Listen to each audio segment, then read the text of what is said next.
My name is Patrick. I am the Director of Organic Marketing. Overall, I give BrightLocal 5 stars.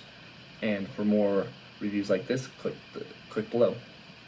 So the majority of what we were trying to accomplish previously, we used a combination of kind of our own intuition and manual looking through.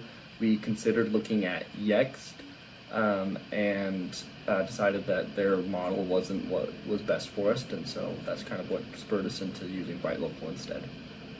The main reason why we chose BrightLocal was the cost-effective nature that we could use it at our company for the majority of the needs that our clients have.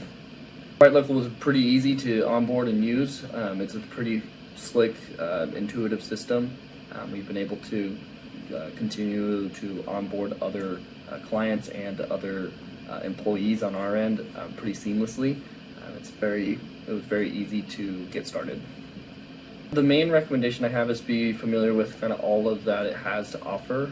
We primarily use it for managing citations, but it has a lot of other functionalities and capabilities that it can do with regards to Google Business Profile Management, review management, even widgets that can be displayed on the site.